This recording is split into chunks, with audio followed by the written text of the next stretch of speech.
Daniel, Ouais.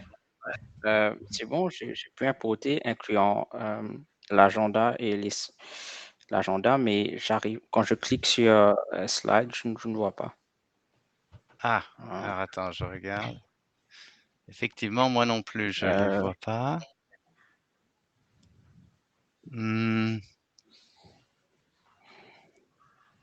Est-ce qu'il y a un moyen de partager le bureau avec ça?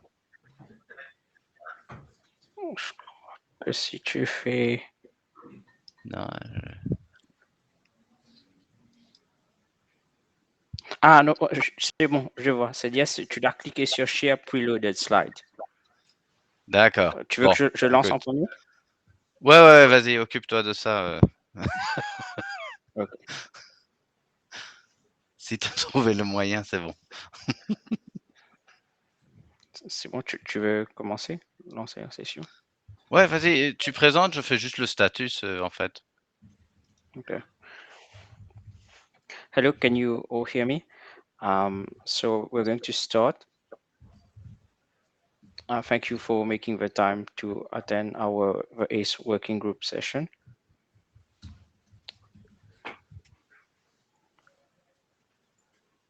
So as a gentle reminder, here's the note well.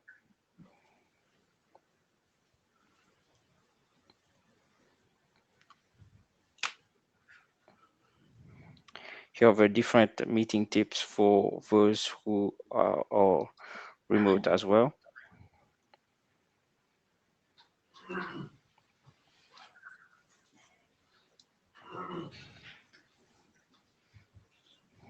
Okay, here's the agenda for today. First is going to be the chair status. Second item on the agenda is draft key group com, key group com OS core. And third is the pub/sub profile, including revoke token notification. So I'll hand over to Daniel. Yeah, so let's check the status where we are. So first of all, we would like to thank Ben, and after the status, I will give you I will give him the mic, so he can think about what he's going to say while I'm presenting the status. He won't be upset. So I think we would like to thank you for all the follow up and the work you did. Let's see where we are now. So we have a bunch of RFCs in the queue. So we have recently the IETF, we have the CoAP East, DTLS authorized, OAuth params, OS core profile. So it's unclear to me when they're going to be published, but I hope the internet is not going to collapse because everyone is waiting for those to be published. We have a few other documents that are AD revision. So I'm thinking of the CMPv2, the MQTT, and the key group com. So I don't exactly know how this is going to be handled. Are you gonna? I mean, do you think, Ben, you will be able to send them to publication, or will they be handled by Paul or Raman? That might be some of the question we have. And we do have some drafts that are in various stages of the working group last call. So we had a problem with the CoAP EP that has not been sent to the ISG, but that's going to be fixed tomorrow. We just lately realized that when we sent it, we had an issue with the shepherd that prevent it to be sent, but it's really fixable. It's just that we realized that too late. There is the extended DTLS authorized, so it's also waiting for Shepherd. If anyone is willing to volunteer, I mean, he's more than welcome. And we have the key group Como score, which is receiving some comments. So it's a long working group last code process, but maybe Marco is going to to say a few words on that. Now, where the working group is heading is we have three documents. The PubSub profile. It's unclear if Sigdem is online and maybe she wants to add something, but I mean, there are still some point to be addressed in that document.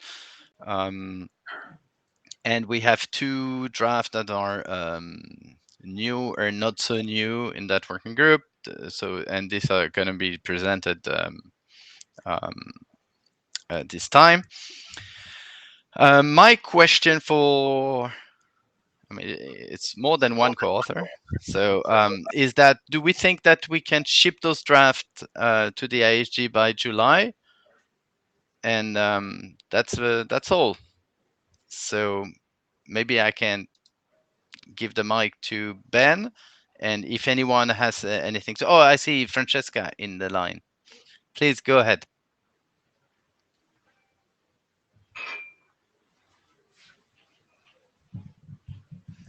Hi. No, just about the agenda. We didn't do agenda bashing, but as one of the co-authors of the PubSub profile, I don't think it should be on the agenda. Sigdem is not here. She's not in the meeting. And there was no update for this meeting. Yeah. So, yeah. Okay, so, okay, yeah. The current agenda is on the edge, and I've removed that one. No problem.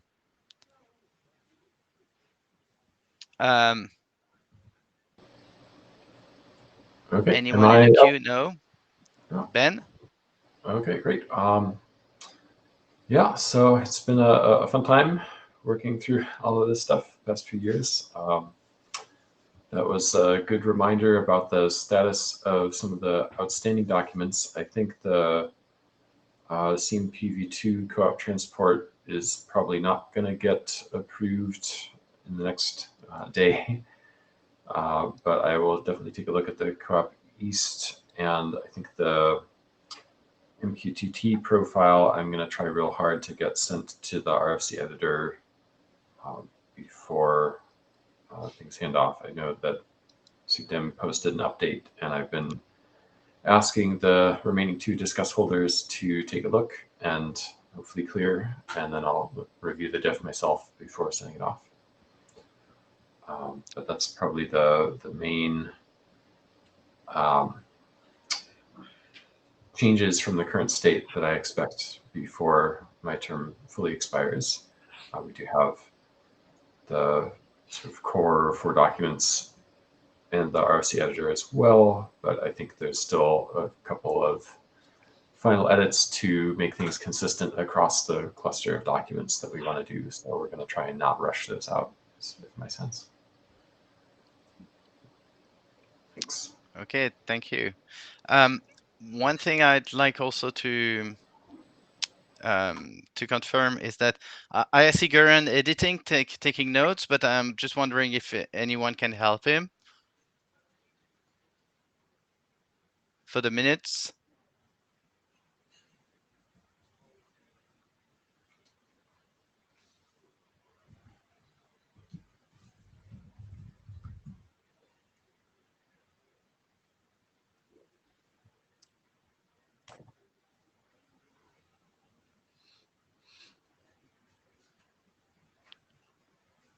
Anyone can help? Sorry, yeah, I will do it, Paul Vargas. Okay, thanks, Paul. Okay, good. So let's move on to the agenda. Key group com. Oh, maybe just a question, Paul. Are you going to be our AD or for ACE, or is it not discussed? Yes, I will be. Okay, right. I guess one question while I'm still up. Are you intending to be sharing the slides right now? I'm not seeing them come through. I'm not sure if they're showing up in the room or not. So I think we're waiting for Marco.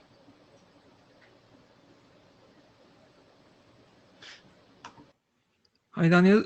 So ASCII.com, I think, shouldn't be in the agenda actually because it's under AD review right now. I have no updates on that since last time, though.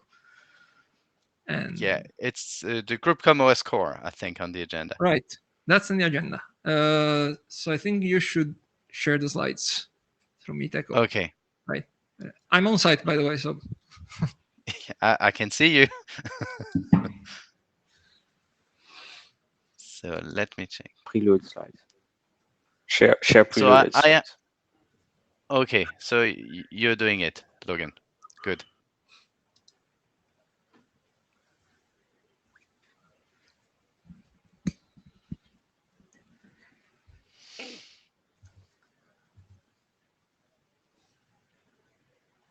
great. Thank you. Yes, this is a short update for the latest revision of KeyGroup OS core. Next slide, please. Yeah, most of the updates at this round were editorial or editorial plus, actually, as triggered by changes done in the group OS core document in core. And just to mention the main ones, some functionalities of the group manager were declared as optional. So this is now also reflected here. And it was agreed to have a clear-cut distinction between the concepts of public key and authentication credential. That is also reflected here, together with renaming some related parameters and rephrasing text around them. And about this, I think I took care of all the parameters actually defined in this document. But this document is also inheriting some parameters about these aspects from ACE-KeyGroup.com that I prefer not to touch since it is under AD review and didn't want to generate even more confusion. So when it is about addressing parameters and so on related to public key and authentication credential, anything that started in ACE-KeyGroup.com and was inherited here is untouched for now, and my plan is for when addressing the AD review for ACE-KeyGroup.com, taking care of those in that document and in this one. All right. Next slide, So just please. a clarification. Do you it's unclear to me if you intend to change the KeyGroup.com document? There will be changes to do about this, Okay. about parameter names. It's nothing functional. It's editorial plus, I'd like to think.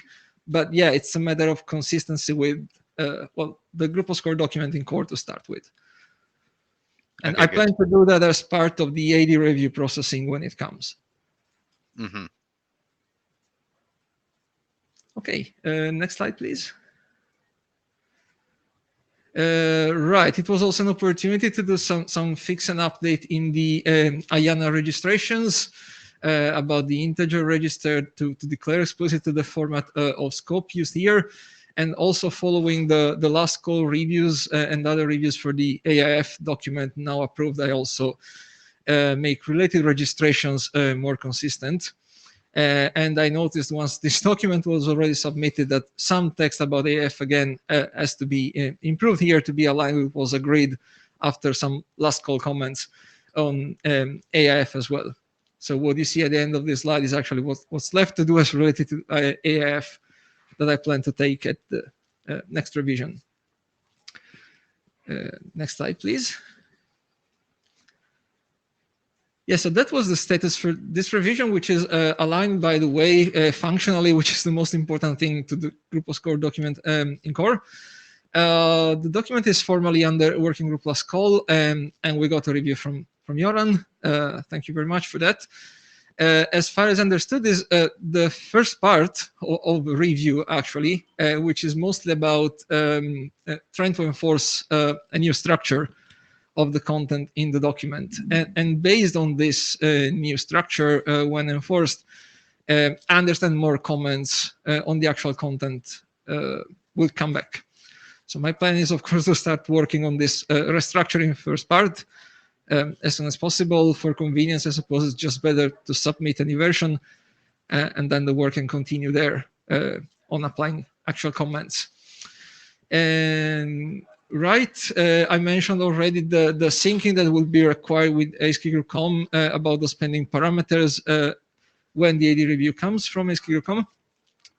And I also got some comments from Francesca as core AD about syncing the request for publications from document in ACE and core around this topic. So it'd be good and convenient for the ISG to receive together 3 documents. This one we are discussing here, and 2 documents in core mentioned here, one of which is approaching working group last call. The other one has finished it and should soon go to Shepherd write-up. And yeah, overall changes can still come up and needed to be done. I hope not fundamental as this cluster of document moves forward. I think that's just unavoidable and we have to live with that, but it's fine. Yeah, and that would be it from my side.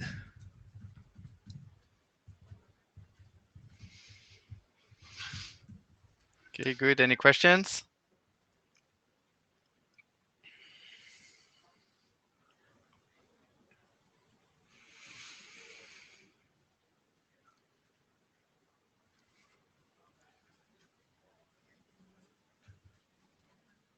No. So next presentation.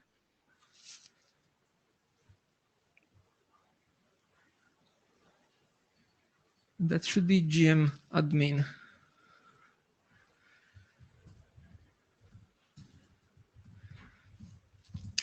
Right, thank you. And we are in version 5 with this one. It was a pretty big update, I would say. Next slide, please. So to recap, the goal of this document is to define a RESTful interface at the OSCORE Group Manager, but intended for ACE clients acting as administrators. So they are supposed to create, configure, delete OSCORE groups at that group manager. Next slide, please. It's even clearer how admin resources are organized at the group manager here. So you're supposed to have a single group collection resource as a main entry point for an administrator, and operations at that resource allows the administrator to retrieve the list of existing groups, possibly verifying grained or partially using fetch rather than get, or creating a new group through a post request. And the result of that is practically creating a child resource or group configuration resource, which is storing the actual parameters of different kind composing the current configuration of the OSCORE group. But then in turn, the administrator can interact precisely with one of those group configuration resources for the sake of retrieving the current configuration of that group entirely or partially, override it entirely or update it selectively, or delete it, meaning deleting the group. Next slide, please. So we made a couple of changes, starting with, was anyone talking? No, my impression. Some changes were very similar to those I mentioned for the previous document, about changing some parameter names and phrasing, about distinguishing between public and authentication credential, but again, editorial plus. We tried to simplify it a little bit in the processing of creating a new group from the administrator. It is still possible for the administrator, when creating a new group, to suggest a name to assign to that group, to the group manager. And the group manager still has the final word about the exact group name to assign to that group. That has to be available, first of all, and fine for whatever reason to the group manager. So what we had before was that the suggestion from the administrator was entirely optional, but that complicates pretty much the design space for the design of the scope format that I'll introduce later on. So we prefer to relax this little detail, and it should still be fine, we believe, because there's still a lot of flexibility, and it still leaves the final decision to the group manager, which is the most important thing anyway. So it's a relatively minor update, but still just to be well understood. Okay, next slide, please. But just a question. The name is actually only useful for the group manager. Sorry, say it again. Use for the group name. It's just an identifier that the administrator can refer to later on. Yeah, it has no cryptographic meaning. No, it's just a label. Okay. So Can you move to the next slide? I think we were there. Yeah, right.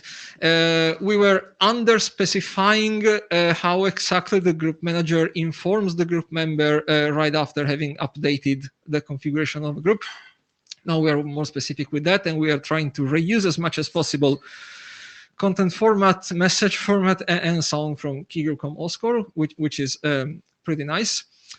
And then we had in mind the possible addition that we haven't added yet. I really just prefer to confirm with the group first if there are any objections.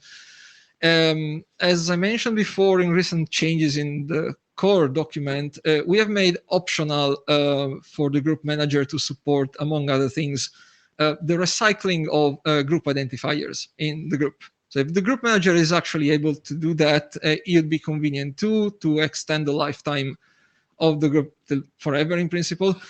So it makes sense here, I think, to have the administrator creating the group explicitly choosing if this has to happen or not, of course, providing that the group manager is supporting this feature in the first place. And this would be pretty cheap and easy to do. It's just about adding one more parameter in the group creation request that the administrator can set to true or false. And if it is true and the group manager does support this feature, this will actually happen. So I couldn't think of anything really bad or controversial here, but before moving on adding this little thing, just wanted to be sure it's fine. Is there any objection?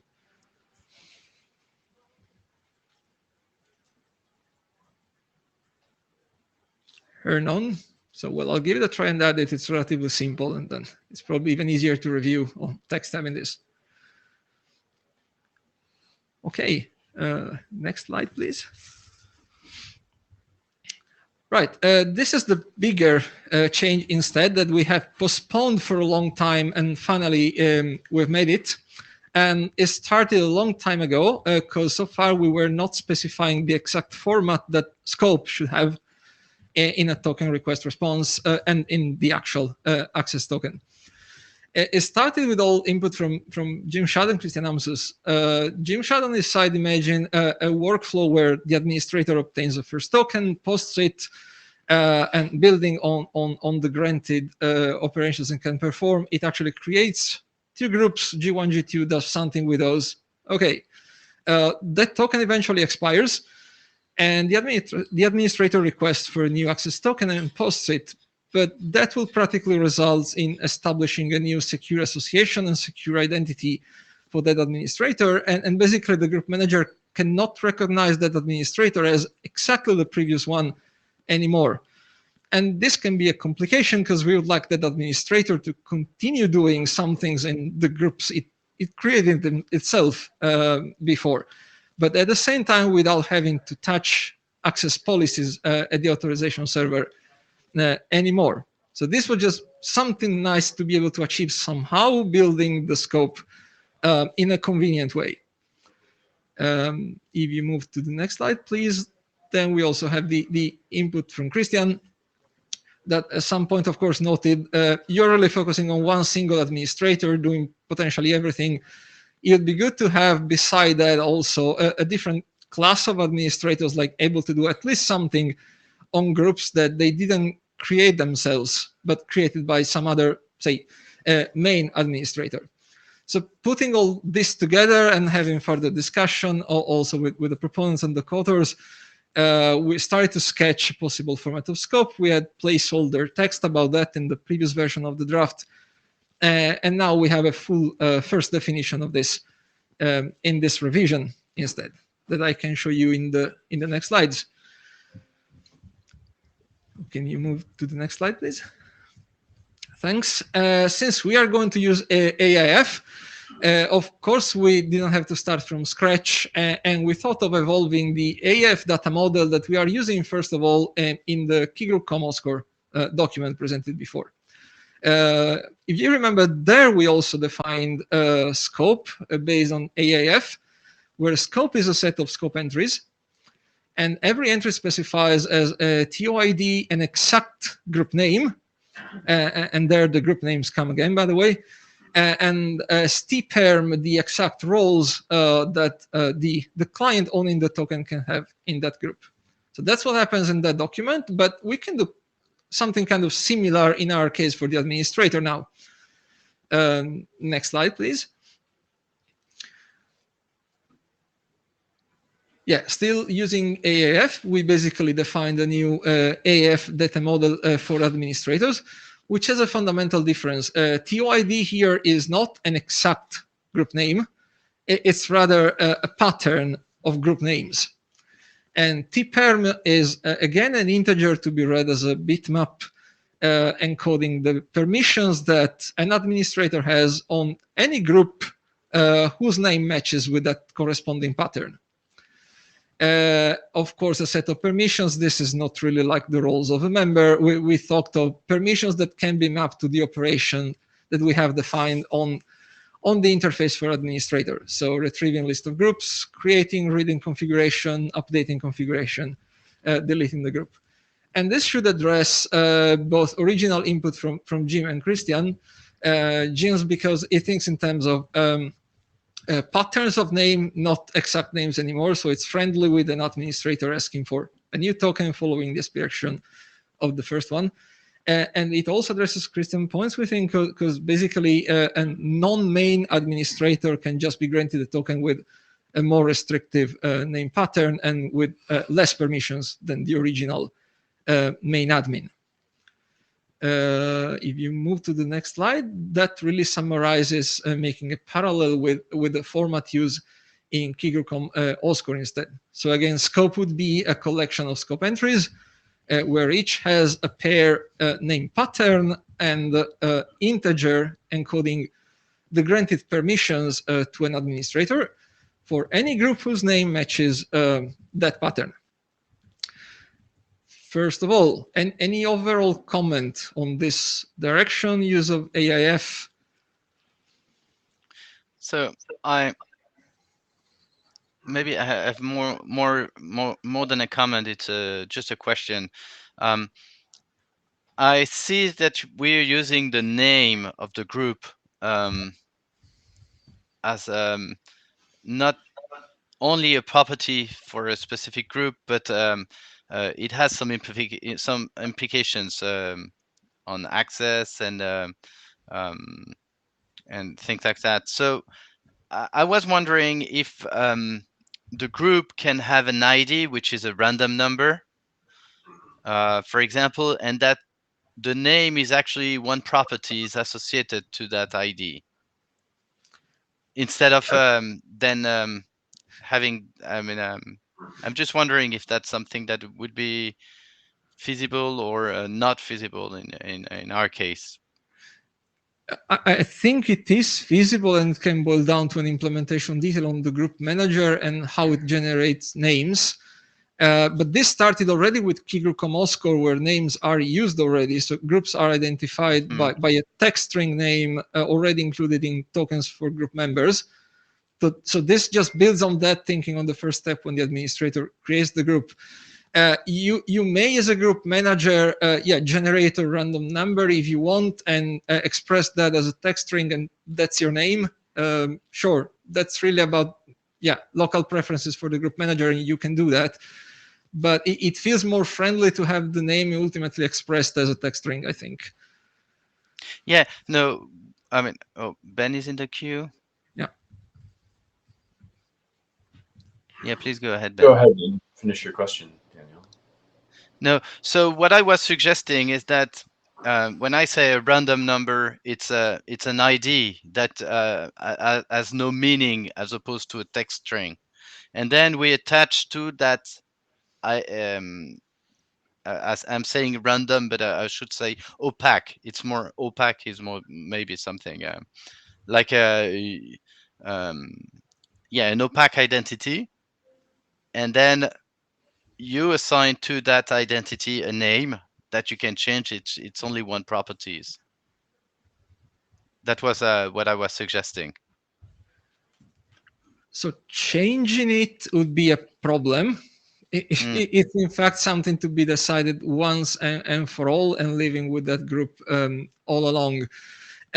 It's not exactly opaque right now. If you mean it doesn't Yeah. have to be, it doesn't have to have any English meaning. Yeah, you can have random characters there, but it's something that all the parties involved have to understand here for the sake of group discovery, if you want to, and token request.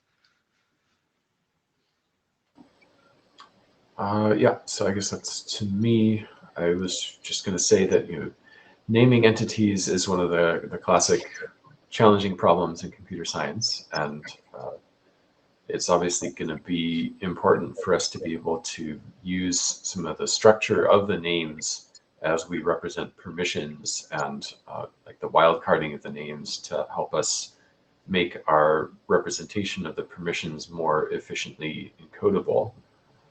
But it seems like because we're going to be using the structure of the names in the access model, we should be very clear when we first introduce the concept of the group names that the names do have an internal structure, and try to be as clear as we can about the form of that structure so that it's sort of intrinsic into the concept of the group name, and we're not trying to retrofit the structure on just in order to apply the permissions to it. It should really be built in from the start. Thanks. Yeah, and of course, we really want to hook this into AIF, where, well, QID is supposed to be a text string. So everything fit naturally. Already when working on key group common score, I would say where that started. So in this respect about the exact group name thing, we are not adding anything new here. Here, the shift is thinking more in terms of patterns of names because we have a different problem. But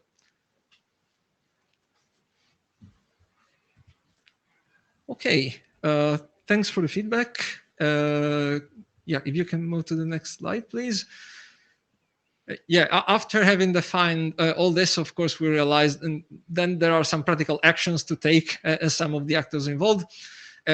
So, of course, the resource server has to store that access token and be sure when receiving a request to one of those admin resources that there is an access token, first of all, and the scope in it has at least one scope entry granting that exact permission on that for that group name if matching with at least one pattern. Details can change depending on the exact request on the exact resource. So we added for each resource handler an exact list of steps to take to perform this access control checks. To our surprise, we found out it's a bit more complicated to describe well on the authorization server, actually, when the client requests an access token. So it requests for a certain scope, and at a high level, the authorization server has to compare that scope against what can be granted to that client based on the pre-installed access policies. To be better safe than sorry, I think we got a bit carried away and defined a judgment procedure at the authorization server pretty much in detail, probably too much. So as a next step for the next revision, I think you'd be better in retrospective to have such a detailed procedure as a text for an appendix as an example of how the authorization server can especially perform those checks and take those decisions, while we can reduce a lot the content in that section of the document body, just saying that, well, the authorization server has to take a decision comparing the request against the access policies, as usual. Any particular objection in making this, well, all in all, editorial improvement, but I think significant.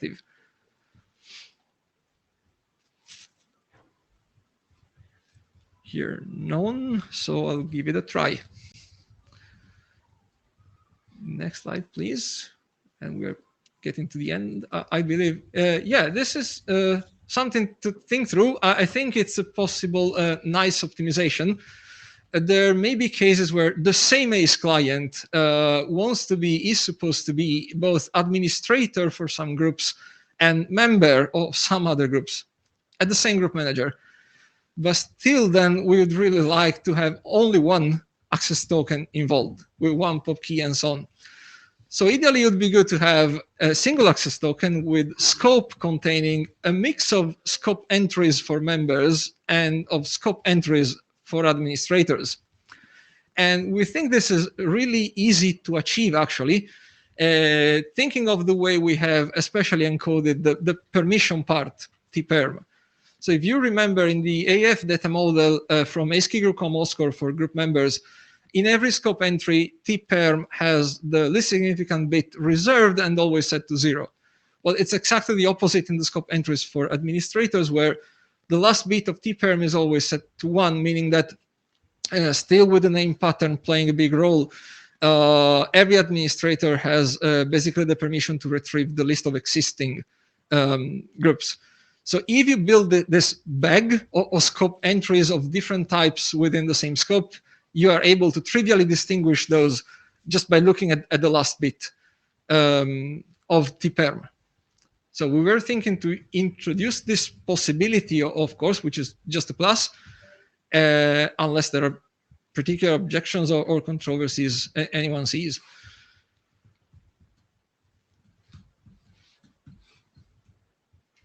Here, none either. What is actually the advantage of because it seems to me that we're trying to mix some rules, different rules, and I'm just wondering if it's going to help or introduce some.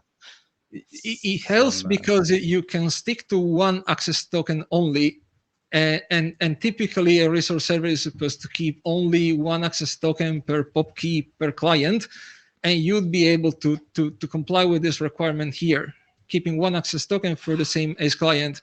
I don't see any particular problem because the different scope entries are really distinct and distinguishable, and all in all, the group name or the pattern name matters. And you know which type every scope entry is exactly because of that bit. So I don't see any source of confusion in trying to process this this collection of different types of scope entries, and it's only these 2 types, of course.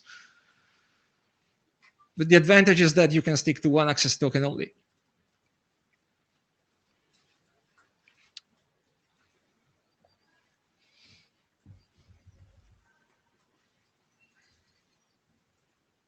So if there are no objections, I think to add this part too and see where it goes.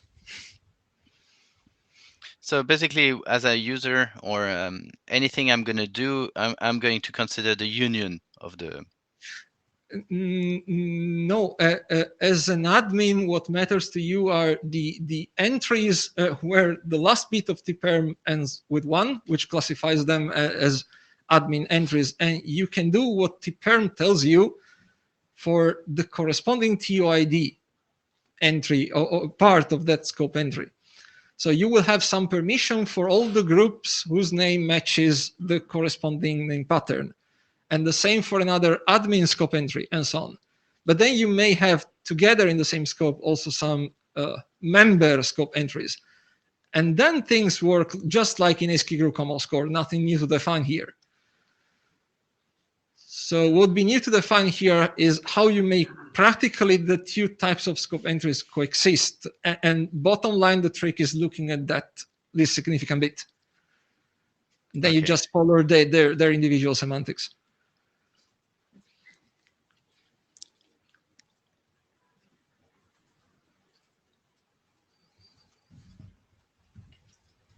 I see Joran in the queue.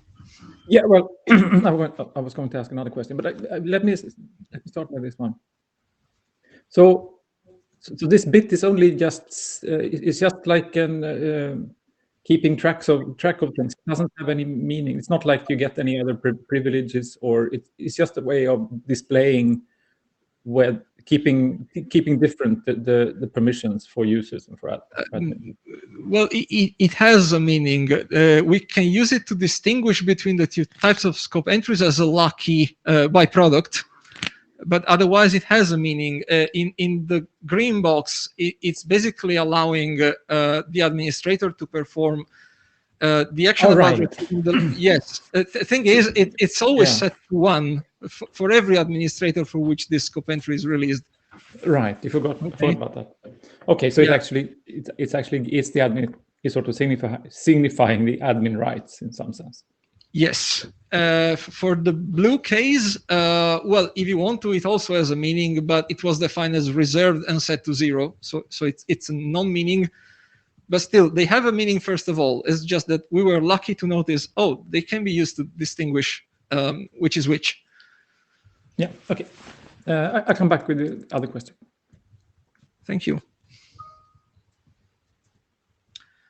Yeah, this is just a summary of the updates I've gone through, and the plan for the next revision is to address those open points that I raise and come with good text about them, hopefully. And until then, comments, reviews are very welcome from the group.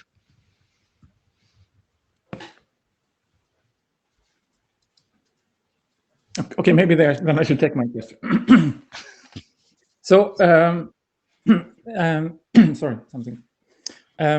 We have in ACE key group com, there is a section looking at operations supported by clients. What is expected by a client to minimally support, to give a hint at sort of what is the bare minimum that you need to implement. Is there similar? Sorry. Yes, maybe something similar can be thought here. So in that document, clients were exactly group members only. This is intended for administrator. I expect an administrator to be able very minimally to create a group. I mean, very minimally. Yeah. But makes sense to also expect capability to update the configuration and delete the group. But we can start thinking about presenting these capabilities under that framework too. I think, I mean, it could be scary if you open the document and you see all these properties and it sort of adds up. But if you get an understanding that this is what you minimally need to support, and then I can build from that could be more inviting, I think. I agree. Minimally the group creation. Yeah, that sounds reasonable. But I'm on sort of basically express in terms of which are the admin operations and so on. Yeah, that was my comment. Thank you, Göran. Thank you. Okay, I guess I am next in the queue. So to sort of synthesize Daniel's comment from earlier and thinking about the use of AIF. So like we've got these group names and they sort of have to exist in a human readable form because the administrator is going to be using them. And the administrator is often a human. But we could certainly imagine an approach where the sort of underlying authoritative ID is something else, maybe a random number, maybe some object with a CBOR structure, and that the name is an attribute bound to it. And when we go and we look at the authorization information, we talk about this random ID or other CBOR structure, and the name is only used for the human readable bits. And so it turns out that AIF only says the TOID will often be a text string, not that it has to be. And so we could perhaps think about whether there is a useful CBOR structure that's not a text string that would let us express the relationship between groups and sort of what we've been doing with the wildcarding in the names for the permission coalescing. But that would be in some sense more complicated of an approach than just using a text string, because now we've got two different versions of the identifier that we have to keep track of, we have to process. And so it's convenient in some sense to use a text string for both and just put some underlying substructure in the text string. And if you have some time, maybe think about whether there would be a nice, elegant way of doing the group, what we're currently doing with the wildcarding, basically, if there's an elegant way of doing that with a CBOR structure that's not a text string, but I don't know that it's super critical to really look at it in that detail. Yeah, I also think it's not too critical, hopefully, and for sure it'll get things more complicated. But after some decomposing, possibly, I believe you need to end up to some kind of text string anyway to compare an exact name against the pattern in this particular case. and thinking of other drafts where name were defined all along as text strings already. So group members are already thinking that way at an early discovery, later on during joining, and so on. So we're just keep building on the same track, so to say. And if we diverge, assuming it's convenient in some way, it risks to have to open for rethinking previous steps too. Yeah, unless we see any big gain, probably simple text strings are just good enough. We would need a pretty big gain to do something else. Yeah. Okay, thank you.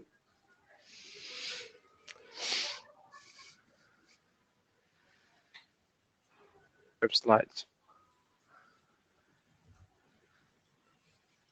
Yeah, so I think that there's now a totally different slide set to be loaded because this was concluded. So, question: do you think you're going to be ready by next IETF with a admin interface? Well, there may be chances that it's considered good enough to approach working group last call.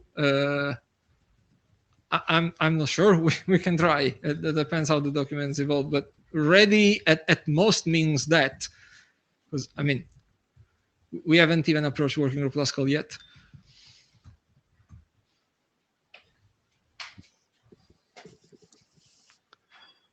So you're not committing to be ready for next IETF. I plan to produce a revision Okay. incorporating all this. Okay, in the best cases, if you judge it ready for working group last call, that can happen. But in case ready means ready for that, not more really. Okay.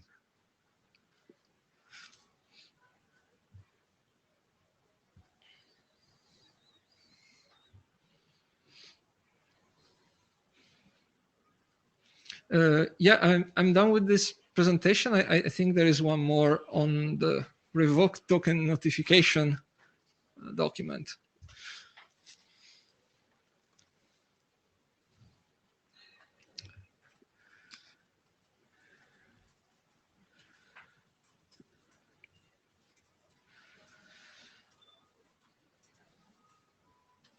Yes, thank you, which doesn't have to do with group communication, finally. But just to recap, this is an additional optional feature to support for an authorization server to inform both client and resource servers about tokens that have been issued and they have been revoked but are not yet expired. And it's intended to complement, not to replace at all, the optional token introspection service. But unlike introspection, this is something truly available for both client and resource servers. And the idea is for the authorization server to locally maintain a list of tokens that have been issued, are revoked, but are not expired yet. And both client and resource server can access that resource, possibly observe it using observation for co-op. And by doing so, they can retrieve a list of revoked tokens, but not really all of them, only those pertaining to that exact client and resource server making the request. So I just have a question. A token also have a deadline, or it has a date after which it's not valid anymore, or that's expiration. expiration date. Yeah. Yeah, this is about tokens can be revoked before they come to that point for whatever reason. And it's good to inform the interested parties as soon as possible. Yeah. So basically, but when you have expiration date, it's not part of the introspection. So you have three mechanisms.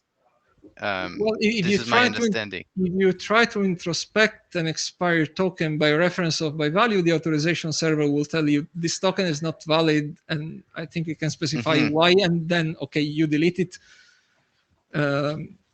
So sure, you can find out that the token is expired, but through introspection is a bit weird because you should know the token expiration from what is defined in the token. Yeah, exactly. So this is one way. I see 3 ways to manage those. Ask the revocation.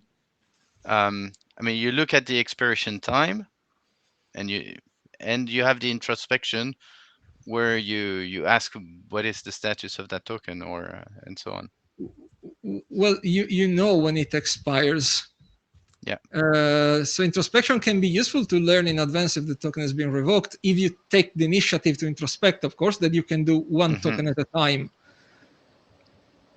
Oh, sorry, Ben. Sorry to jump in. I guess, Daniel, I would treat the introspection and the expiration information in the token as being basically equivalent.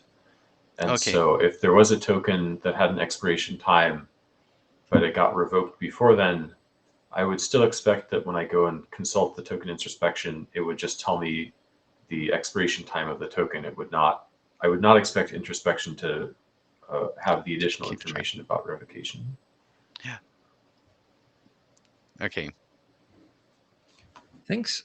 So yeah, this was just a high-level recap to get into the topic again. So next slide, please.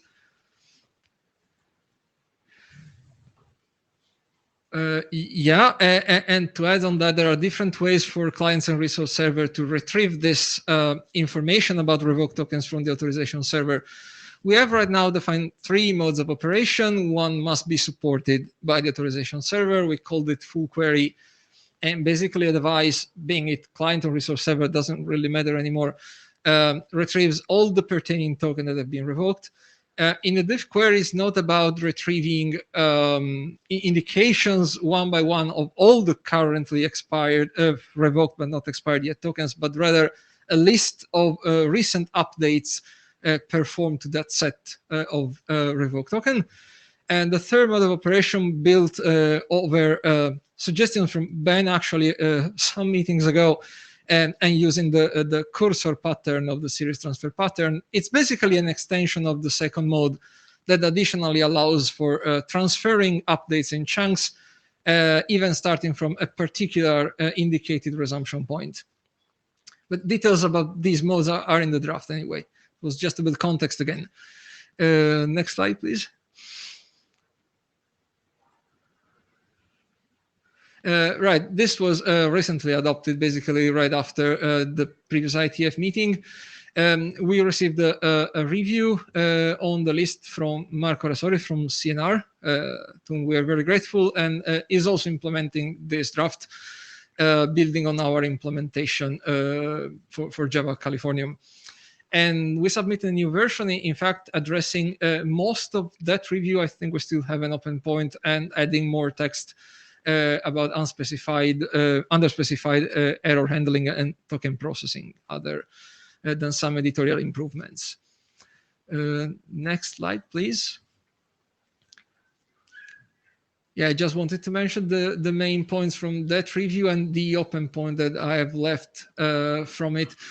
First of all, we realized we weren't having explicit text about what the client and resource server would do when learning that some pertaining tokens are revoked. So now we are pretty explicit about having to expunge them. And the resource server has to take some additional action, of course. The resource server may learn that an access token it has been revoked. So it should delete it and stop any attempt of access. But it should also remember that that particular access token has been revoked until it expires. And that's necessary in order to prevent the client in bad or good faith or following a delayed behavior to post or repost that token that is not expired but has been revoked. So there's some particular care in all this that the resource server has to take care of, other than the simple fact of deleting the token altogether, of course. This is now in the draft. Next slide, please. Yeah, then there was a lot of improvement to do in terms of error handling, not only about which situations result in an error to be handled and communicated to the requesting device, but we also introduced an actual format for error response messages with mimics, again, the semantics used in the ACE framework, first of all, and then in some of the application profiles. So in case of error, the response returned to the requesting client or resource server uses the same content format we had defined anyway in previous version of the draft. There has to be an integer identifying the error, and optionally a text string giving an error description. And we have come up with a number of error cases that we are already using, and we are registering those. Next slide, please. We should be about, the open point we have. So I presented before the use of the cursor pattern as a third mode of operation, and it is still presented that way in Appendix B since, it was introduced that way. The more we thought about that, the more we realized that, well, it's actually an extension of the second mode, because it is still diff-based, just adding the additional functionality of resuming the update transfer from a certain point in time. So the plan would be to move this content out of Appendix B and to merge it in the document body in the section where the second mode is defined. And there's Christian in the queue. Hello, Christian. Could you explain whether there is much value to the section 2 to the second mechanism in having it stand alone without the extensions of the third mechanism? So might it not be easier to just go all the way and describe the third mechanism, and or is there a particular use case where the second mechanism without the extensions is really valuable? Thanks. If you're sure that the authorization server supports the cursor pattern, it just goes for it anyway. And then it works well in case the client resource server supports it or not. So it's mostly to try to be friendly with an authorization server that doesn't want to use it. But for the sake of presentation, yeah, it's a single thing. Totally. So I hope I can capture this well enough in the revision. That was basically the intention. Okay, thanks. Next slide is a detail that follows from this, how to represent payload of responses. And this is the current situation, considering the way we have three distinct modes. Error responses are always CBOR map, fine. The first and second mode are very minimal. That was good enough, that they've always been just a CBOR array in the payload. This currently third mode with the cursor uses a CBOR map instead. So thinking of the changes we want to do and moving the Appendix B content to the document body. Next slide, please. It seems like you may want to have CBOR maps somewhere, sometimes not. This also came from the review we got from Marco that was just proposing, okay, just use CBOR maps and that's it in every response, because probably you're going to need a CBOR map anyway, so just use it in any possible response from any possible mode. So that would work. It's kind of a shortcut. I also discussed more offline with Marco about that, and there can be a middle ground which is more optimal, which is the proposal of the next slide. You have 2 minutes. Yes, I can make it. So error responses are and can stay CBOR maps. That's fine. We can define the format for the payload of responses basically depending on what the authorization server supports. So if it supports the use of cursor, basically, well, then all responses will be a CBOR map. Worst case, they will include the cursor information that a client resource server may not understand, but they'll just ignore that information and it doesn't hurt. But if we have an authorization server that doesn't support cursor and would never use that, then we are sure there will never be any use of CBOR maps for successful responses, and we can fall back for CBOR arrays. Personally, I don't see this that complicated if it's phrased well in the document. So as a first attempt, I'll try to propose this text, and then it's probably easier to judge for the group once it is written down. But at least it prevents useless overhead unless you really need it because the authorization server goes for that.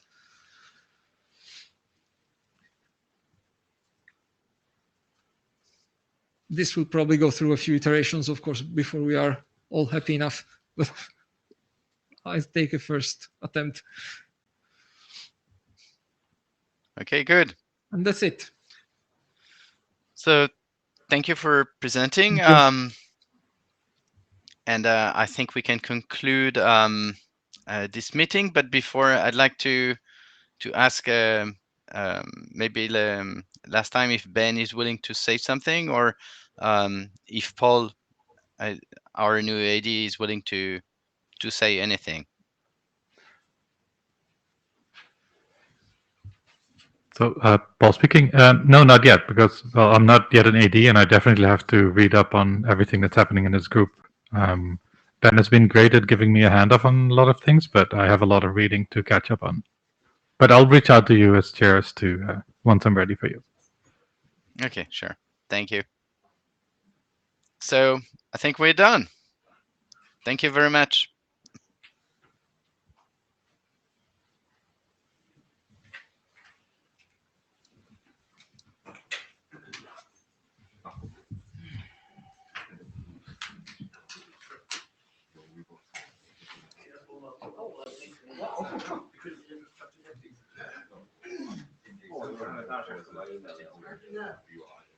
Almost likely.